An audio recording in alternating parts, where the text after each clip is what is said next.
여러분 행복한 삶을 살고 있나요? 아니요.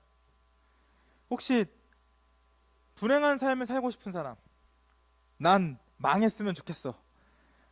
글러 먹었어, 글러 먹었어. 내 인생 글러 먹었어. 망했으면 좋겠어. 불행했으면 좋겠는 사람은 없죠. 사람은 누구나 행복한 삶을 꿈꿉니다. 누구나. 카를 힐티라는 사람이 이런 말을 했어요. 사람이 의식이 눈을 뜬 최초의 순간부터 마지막 순간까지 하는 것은 행복한 삶을 찾는 것이다. 행복한 감정을 찾는다. 이런 이야기들을 했었는데 누구나 행복한 삶을 꿈꿉니다. 그리고 행복하지 않으면 불행한 감정을 느끼고 더 나아가서는 고통을 경험하기도 하죠. 그래서 우리는 다양한 것들을 쫓아서 살아갑니다. 이거를 쫓으면 행복하겠지 하는 것들, 돈을 쫓아서 살아가고 성적, 성적이 높으면 행복하겠지. 성적을 쫓기도 하고 건강을 쫓기도 하고 사랑을 쫓기도 합니다. 물론 이런 것들을 얻음으로써 행복한 감정을 느낄 수 있어요. 문제는 이런 것들을 내가 원하는 만큼 얻었지만 행복을 못 느낄 수도 있다는 것이겠죠. 먼저 자신이 세운 이 행복의 합격 기준에 따라서 우리가 행복을 느끼는 게 달라집니다. 이 합격 기준이 높으면 행복을 잘 못 느껴요.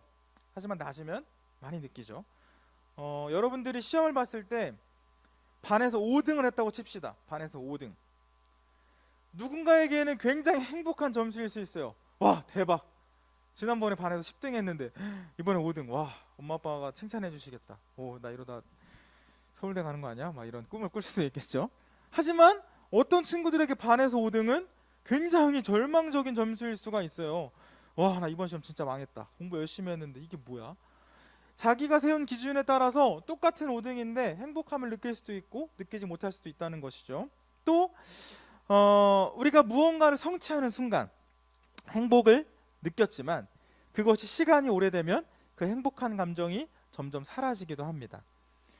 몇 년 전에 있었던 그 연예인들의 굉장히 유명한 연예인들의 이런 마약과 이런 성매매 사건들이 있었어요.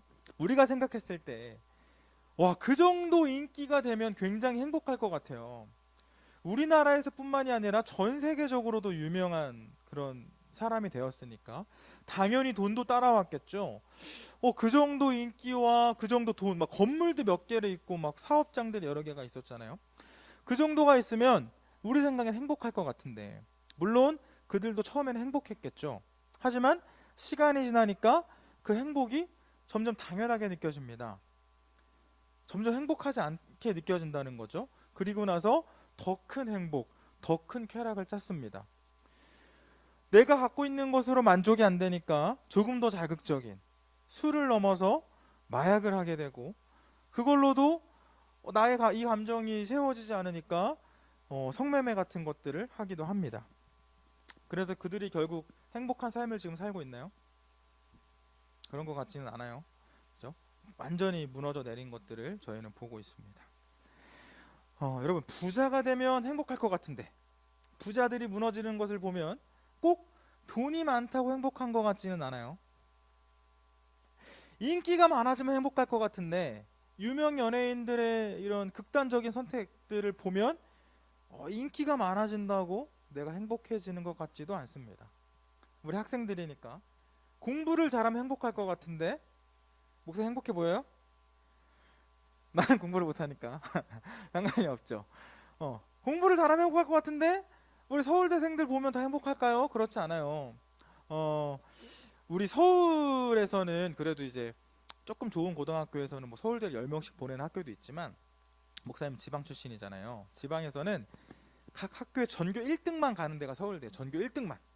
2등은 못 가요. 전교 1등을 3년 동안 하면 서울대를 갑니다. 그런데 이 친구들이 이제 우리 학교 선배님들도 이제 서울대를 가는 친구들이 매년 한 명씩 있었을 거 아니에요. 전교 1등만 해서 서울대를 갔는데 서울대를 가고 나니까 1등을 못 해요. 왜? 1등들만 다 모여 있으니까. 그러니까 막 순위가 막 팍팍팍 밀리는 거죠. 그러니까 우리가 볼 때 와, 서울대 갈 정도로 공부 잘하고 똑똑하면 행복할 것 같은데 와, 진짜 서울대만 가면은 다 할 수 있을 것 같은데 서울대를 가도 행복을 느끼지 못한다는 거예요. 정 등수가 떨어지면 불행을 느끼기도 하죠. 그러니까 우리가 쉽게 생각하는 뭐 돈, 인기, 성적, 건강 이런 공부와 같은 것들이 우리의 행복을 보장해주지 않습니다. 그런데도 보장해주지 않는데도 우리는 여전히 돈을 쫓아서 살고 성적을 쫓아서 살고 인기를 쫓아서 살아갑니다. 그리고 그런 것들을 쫓고 쫓아서 마침내 잡으면 내 것이 되면 행복하겠지라는 생각을 하면서 살아가요. 그런데 여러분, 제가 지금까지 이런 것들이 우리 행복을 보장해주지 않는다고 했는데 정말 이러한 것들이 우리에게 행복을 주지 않는다면 그렇다면 우리는 무엇을 통해서 행복을 얻을 수 있을까요? 자, 처음부터 한번 다시 생각해 볼게요. 우리는 모두 다 행복하길 꿈꿔요. 행복한 삶을 살아가길 원해요. 하지만 지금까지 우리가 행복한 삶을 살기 위해서 잡았던 것들이 우리에게 행복을 보장해 주지 않아요. 그렇다면 우리는 무엇을 잡아야, 무엇을 성취해야 행복하게 살아갈 수 있을까요? 행복한 감정을 느끼며 살아갈 수 있을까요? 오늘 성경은 하나님을 경외하는 것이 참된 지혜고 지식의 근본이다라고 말씀을 해요. 살펴볼 성경은 잠언입니다. 잠언. 이 잠언은 솔로몬과 또 솔로몬을 포함한 여러 지혜자들이 이 지혜를 기록한 책이에요. 처음에는 이 왕의 자손들, 왕족들을 교육하기 위해서 기록된 책이었는데 조금 시간이 흐르면서 모든 사람들에게 널리 퍼지게 된 책이죠. 그런데 사실 이 세상에는 슬기와 지혜에 관련돼서 말씀하는 책들이 굉장히 많습니다. 어떻게 살아가야 하는지, 우리가 어떤 것을 쫓으며 살아가야 하는지 그거에 대해 설명하는 책들이 많아요. 서점에 가보면, 우리 강화문 교보문고 이런 데 가면 베스트셀러에는 언제나 자기계발서들이 베스트셀러 안에 들어 있습니다. 그리고 요즘에 가면은 뭐 워낙 주식 이런 것들이 또 한 2년 전부터 막 이렇게 어른들에게는 관심사가 됐기 때문에 뭐 주식에 관련된 책들, 부자가 되는 책들, 이렇게 살면 행복할 것 같고 이렇게 살면 좋을 것 같은 책들이 우리를 안내해 주는 책들이 굉장히 많습니다. 그런데 우리 이 사람, 저와 여러분 같은 이 사람의 지혜는 상대적이고 일시적이기 때문에, 시간적이기 때문에 절대적인 게 될 수 없어요. 무슨 말이냐면 부자가 되면 행복할 것 같아서 부자가 쓴 사람의 책을 읽고 그대로 했는데, 그래서 나도 부자가 되었는데 나는 행복을 느끼지 못할 수도 있다는 거죠. 왜? 나와 이 사람은 다르니까. 그리고 과거의 나와 미래의 내가 다르니까. 느끼는 게 다르고 생각하는 게 다르니까. 제게 행복이, 나에게 행복이 여러분들에게 행복은 아닐 수가 있어요. 여러분들이 느끼는 행복이 나에게는 전혀 행복이 아닐 수 있습니다. 상대적이라는 거죠. 일시적이고 시간적이에요. 그러므로 우리 사람의 생각, 사람의 말, 사람의 지혜는 절대적이지도 않고 영원하지도 않습니다. 그렇다면 우리의 행복은 상대적이고 일시적인 것에서 찾는 것이 아니라 절대적이고 영원한 데서 우리의 행복을 찾아야 하겠죠. 우리가 읽은 이 잠언이 말하는 지혜 있는 사람은 자신의 한계를, 특별히 사람의 한계를 인정하는 사람이 지혜 있는 사람이다 라고 이야기해요.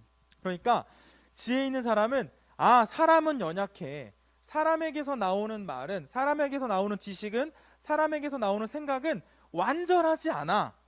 그래서 사람의 지혜를 완전히 의지하지 않아. 이런 사람이 진짜 지혜로운 사람이라는 거죠.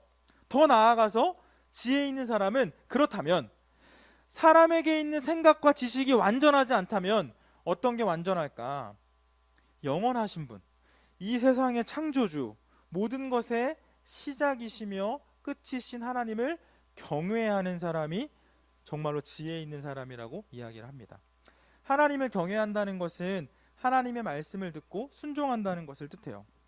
하나님의 말씀에 귀를 기울이고 하나님의 뜻을 따라 살아가는 사람, 이 사람이 진짜 지혜 있는 사람이라는 거죠. 왜? 왜 그렇죠? 하나님을 향한 순종이, 우리의 순종이 우리를 지혜로 인도하기 때문입니다. 무슨 말일까요? 무슨 말일까요? 어떤 물건이든 그 물건의 용도대로 사용되어졌을 때 우리는 잘 사용되어졌다라고 이야기를 해요. 목사님 청소년부 예배 와서 오랜만에 기타를 좀 신나게 쳤는데, 기타는 연주가 되어질 때 잘 사용되어지는 거죠. 만약에 내가 기타를 연주하는데 사용하지 않고 의자로 사용을 했다면, 저처럼 체중이 많이 나가는 사람이 앉으면 기타가 부서질 수도 있겠죠. 그런 것을 보면서 기타가 잘 사용되어졌다라고 이야기하지 않습니다. 기타가 훌륭한 연주자에게 연주되어지면 잘 사용되어졌다고 하죠. 그러니까 기타의 목적대로 잘 사용하기 위해서 우리는 기타를 어떻게 연주해야 되는지를 공부합니다. 그러므로 우리도 잘 살기 위해서는 우리의 목적대로, 우리 존재의 목적대로 살아갈 때 잘 사용되어지는 거겠죠. 내가 어떤 존재이고, 그리고 이 세상이 어떤 존재인지 알면, 이 세상에서 내가 어떤 역할을 해야 하는지 알면, 잘 사용되어지면 그때 우리는 행복함을 느낄 수 있다는 겁니다. 그러기 위해서 하나님을 알아야 돼요. 왜냐하면 하나님께서 이 땅을 창조하셨고 저와 여러분을 만드셨으니까. 우리는 하나님을 알 때 이 세상을 알게 되고요, 그리고 나를 알게 됩니다.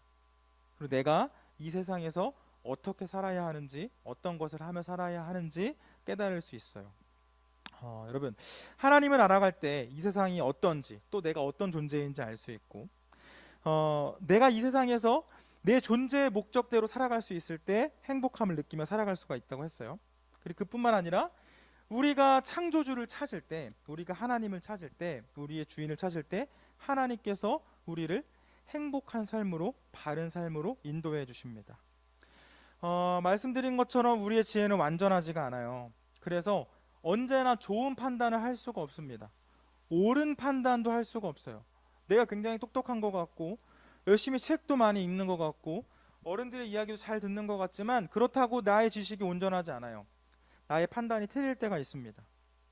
그러니까 이러이러한 것들, 내가 원하는 것들 쫓아서 살아가면 행복할 줄 알아서 내 판단에 쫓아서 살아왔는데, 그렇게 살아오다 보니 그게 틀린 판단일 때가 있다는 거죠. 하지만 불완전한 우리 사람의 지혜와는 달리 하나님은 완전하십니다. 그래서 우리의 존재가 이 하나님을 바라볼 때 우리는 조금 더 좋은 삶, 나은 삶을 살 수 있다는 거죠. 왜냐하면 하나님 그분 자체가 어떻게 보면 사용 설명서와 같기 때문에. 우리가 물건을 잘 사용하기 위해서는, 목사님 시대 때는 사용 설명서라는 걸 읽었는데 여러분들 그런 거 안 읽죠? 유튜브 보죠. 유튜브를 보잖아요. 잘 사용하기 위해서. 그런데 우리의 그 사용 설명서 자체, 그 유튜브 자체가 하나님이시라는 거죠. 왜? 하나님이 우리를 만드셨으니까.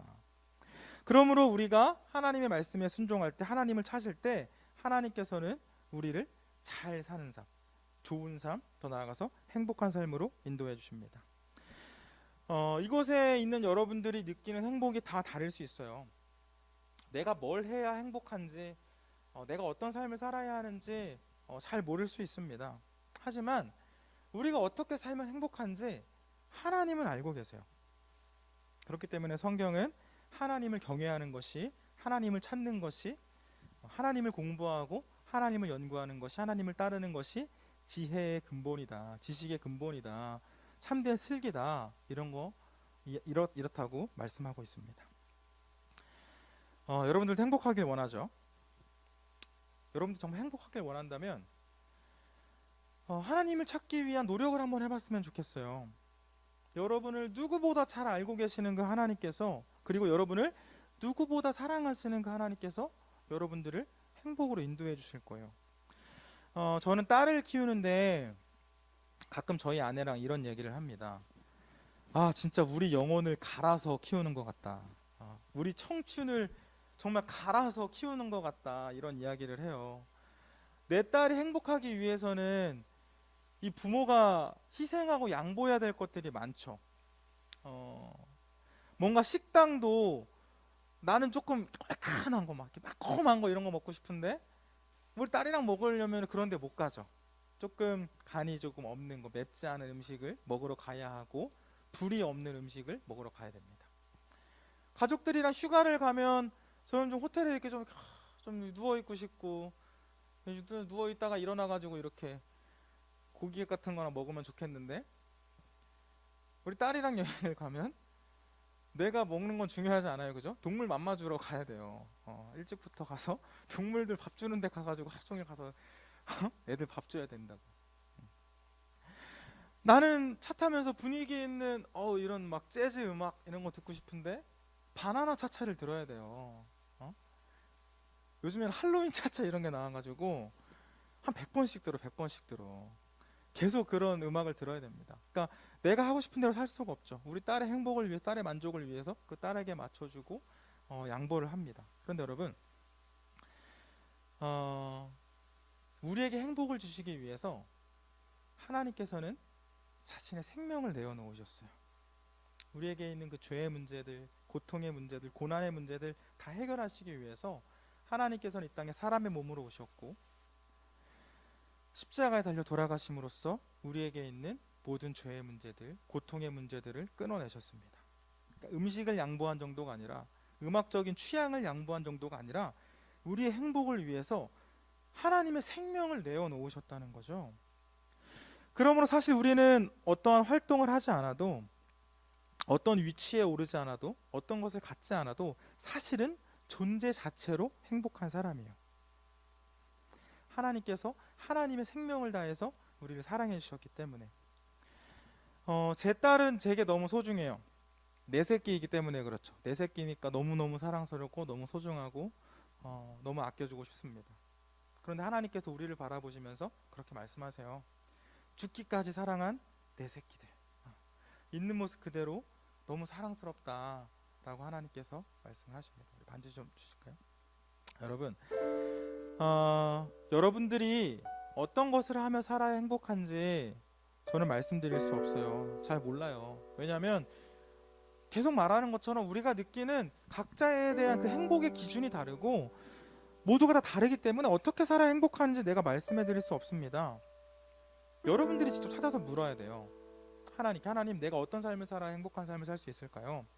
그런데 제가 여러분들이 뭘 해야 행복한지는 말해줄 수 없는데 확실하게 말해줄 수 있는 한 가지가 있습니다.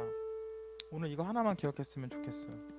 여러분은 존재 자체로 여러분들 지금 있는 모습 그대로 소중한 사람이라는 걸 기억했으면 좋겠습니다. 여러분들이 어떤 걸 해야, 어떤 걸 얻어야, 어떤 성적을 내야, 어떤 사람과 친해져야, 어떤 대학에 들어가야, 어떤 고등학교에 들어가야 가치 있는 사람, 행복한 사람이 아니라 여러분들이 있는 모습 그대로 너무나 소중한 사람이고 너무나 귀한 사람이라는 거죠.